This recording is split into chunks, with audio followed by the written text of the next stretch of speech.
Hey guys, it is Mark Coe for 26th of March. Wanted to take a look at a couple markets here. It's kind of an exciting couple days in the E-minis, continuing the excitement we've seen since early February. But I wanted to also take a look at a currency here, so euro dollar, and I want to talk about the importance of levels and what I've been looking at and talking about on a weekly basis here, which is recognizing euro dollar has been in a very tight range for the last couple months. It has not done anything on a trend type of nature. The sideways action, the congestion you see here between 22 and 25 has developed out of a run from 105 into 125, right? So it has come from the bullish side. But as I've looked at and as I've gone over, the long-term resistance still sits up above 125. Now I want to talk about why this preference of buying dips in euro dollar. So last night on my FX sheet, so all my subscribers see my FX sheet, which comes out at 5 p.m. East Coast time. So last night I write in the FX sheet, prefer to buy dips as long as 22.55 to 12300 holds in euro dollar. And why do I write that? Well, if you see what I have highlighted here, this 22.55 to 70 area, this I had viewed as pretty key in the short term, and we actually had one day that we closed below it.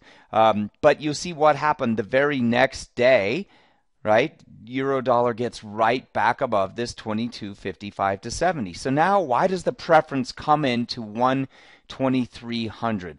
Again, looking at it from a standpoint of what the market is showing me at levels, right? So what the market's showing you is 123 bounce, 123 bounce, 123 does not bounce, but what is it essentially hold? Holds 22.55 to 70, spends 2-3 days down there. And then again, this is the key candle here in the 4-hour formation. So on the 21st of March, look at the way the market took it away, meaning to the top side. Look at the candle.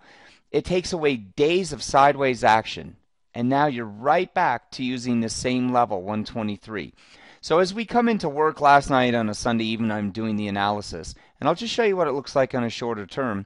But why the preference? The preference is because the market has shown you the inability to rotate below that 2300 and 2255 even further down on a sustainable level. Now, how does that work on a day approach, a day trading type of approach? Well, the way it works on that approach is that you need to find buy-side activity. In other words, you're looking for some type of short-term action to lean against in the long direction, right? So this, what I have highlighted here is Sunday night, so March 25th into the 26th. So what you're looking for top edge breaks, right? That would signify that you're getting through resistance, or you're looking for bottom edge holds.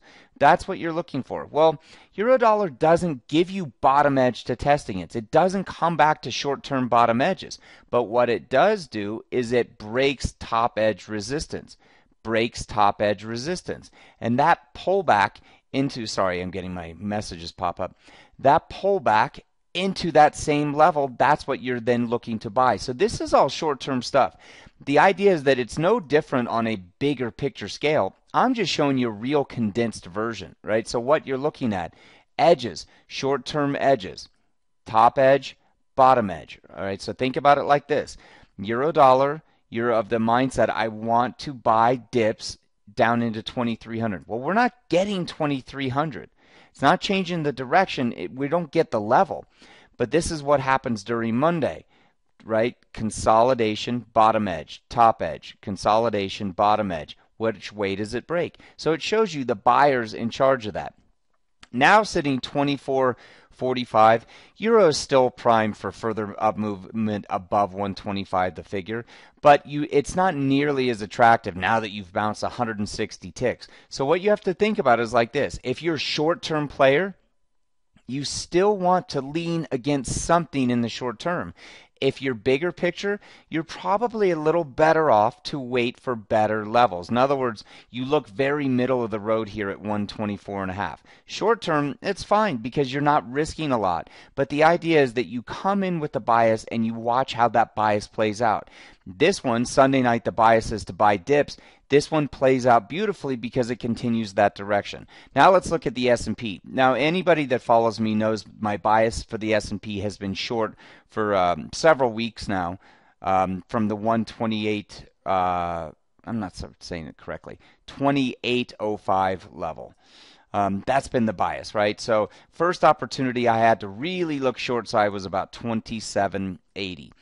Now, Friday gives us a big breakdown in the S&P, but we don't get that follow through. So last night, the Sunday night open. So I just wanted to show you, this is just a 4-hour look at the S&P, but now let's look at it short term because there was a lot of volatility today. See how you could have played that volatility.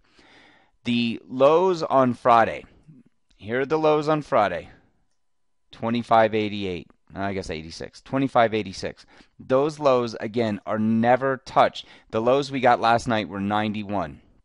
So, first key thing, when you do not get a retest of lows, what does it start to tell you? Right? The inability for market to continue to press that downside. Now, the first area that made a lot of sense to me to look was this consolidation, right? This was your 26, 25 area that it broke out of. And you wonder why you test back into that level, right? So it's giving you a bigger picture look. But the thing about it is with the S&P, and I've been telling this to the room and to the subscribers of late, is that even if you're maintaining a longer term viewpoint, it's giving you volatility both directions. So again, it comes down to intraday, and this is what I'm focused on right here in this little section. Intraday, what levels do you have to lean on? Well, you don't visit 2590s again, right? There's your visit back into the kind of mid-Asian session lows, right? That's 11 o'clock a.m. this morning. Again, what was the reaction?